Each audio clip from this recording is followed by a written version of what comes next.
Good morning and happy Tuesday. I think it's Tuesday. I kind of lost track of time this week.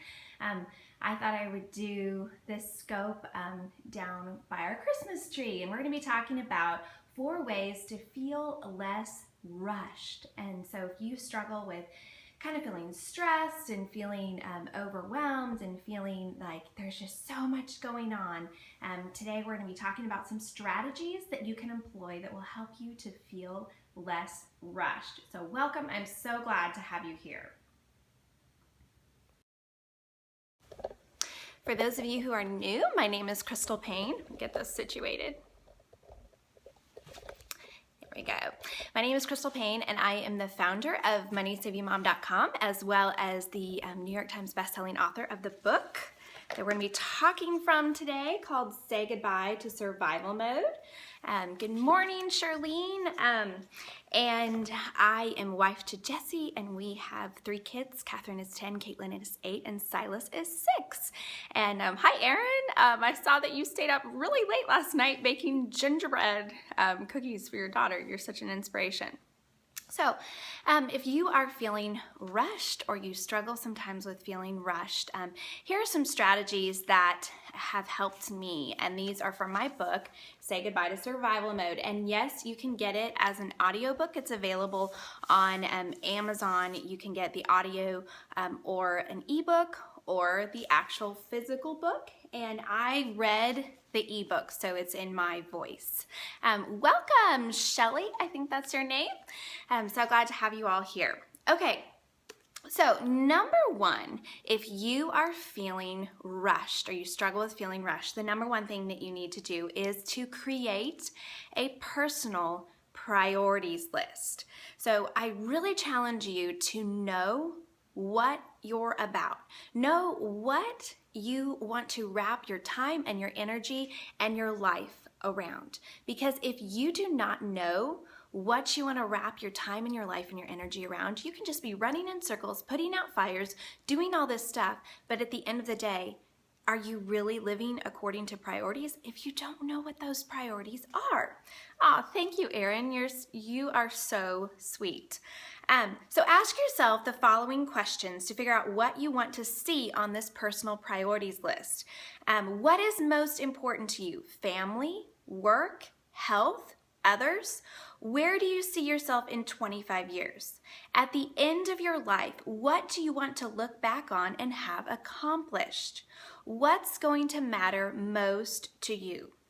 So when you ask yourself these things, then start writing down your ideas. And as you do, you'll likely see patterns that are developing. Remember that this is your personal priorities list, not someone else's. And it's not supposed to have on what you think you should do. It's what truly are your personal priorities.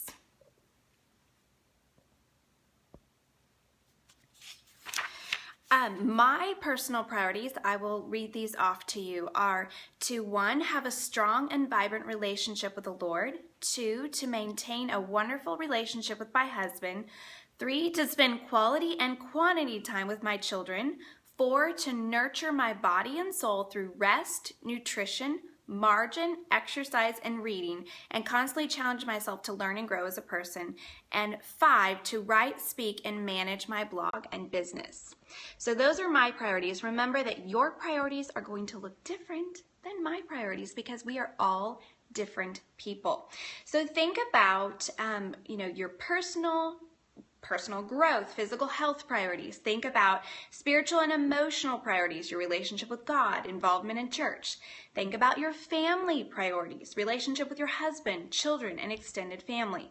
Think about your career and ministry priorities, finances, business projects, volunteer opportunities, and think about your friendship priorities.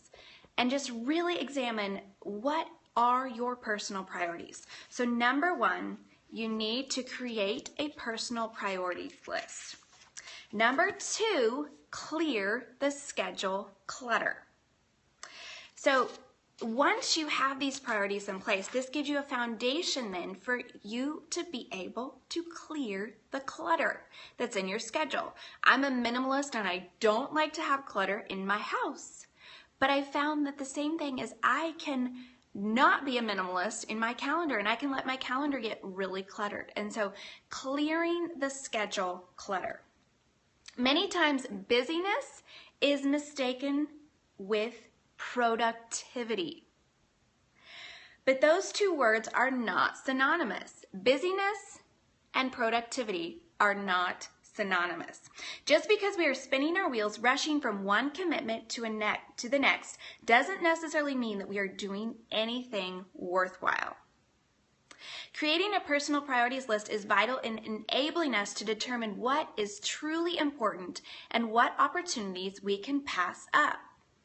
After all, if we don't know what is most important to us, how will we know when it comes our way? So my priorities list, that I also call my best stuff list, allows me to hold up every opportunity, every, someone asking me to do something, some idea that I have. I can hold everything up to my personal priorities list, and I can say, is this in line with my personal priorities list? And if not, I can say no without guilt, because we can only do so much. So number 1, create a personal priorities list. Number 2, clear the schedule clutter.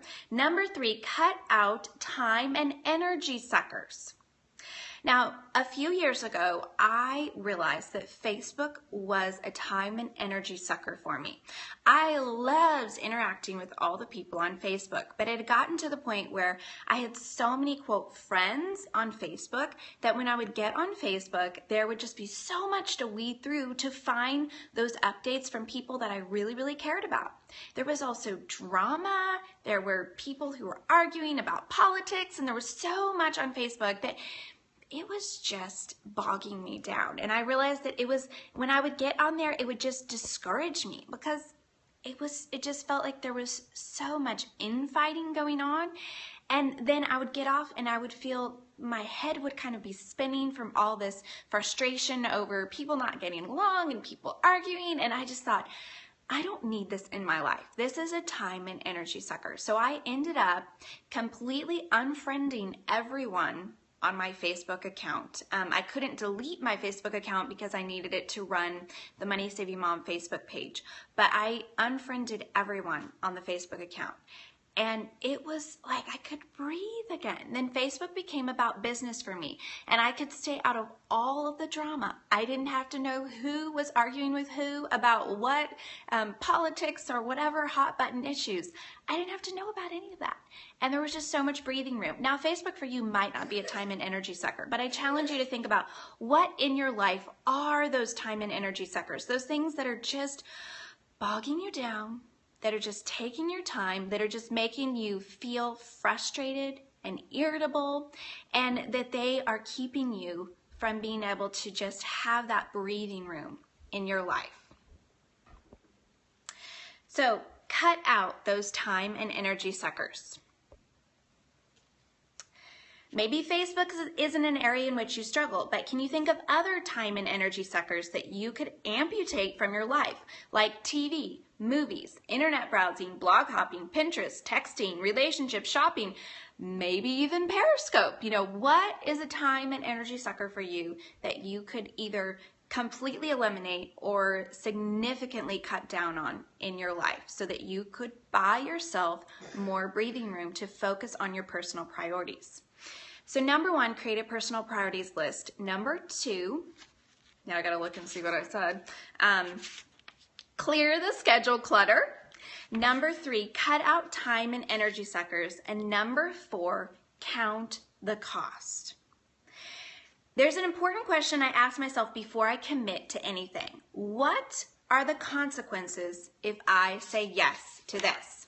Now that might sound like a little bit of a morbid question. What are the consequences if I say yes? But I want to always recognize and remind myself of the fact that when I say yes to one thing, I am saying no to something else. So what are the consequences of that yes? Count the cost of each commitment before you make your decision. Don't blindly say yes when someone tries to convince you that you must do something or you should do something. Don't give in to peer pressure or make decisions based on what people might think of you if you say no. Really count the cost and decide, is this worth the cost for my family? Is this worth the cost for this season of life? Is this in line with my personal priorities? And if it is, then you can say yes, but always think through the cost. So those are the 4 C's to creating more margin in your life and feeling less rushed. And those are from my book, Say Goodbye to Survival Mode. And this is available on Amazon as an ebook, as a hardcover book, or as an audio book. So that's number 1, create a personal priorities list. Number 2, clear the schedule clutter. Number 3, cut out time and energy suckers. And number 4, count the cost. I'd love to hear from you. What helps you to feel less rushed? Tell us in the comments if you can comment, and if not, tweet at me or contact me through my contact form on MoneySavingMom.com. I'd love to hear from you. What helps you to find more breathing room and to feel less rushed? Because we need to be reminded of this, especially in December. Also, I was going to say that this afternoon, I might be hopping on to do a scope. I'm not completely sure. I have a big project that I'm finishing up, and so I might have to say no to scoping in order to finish it up, but we will see.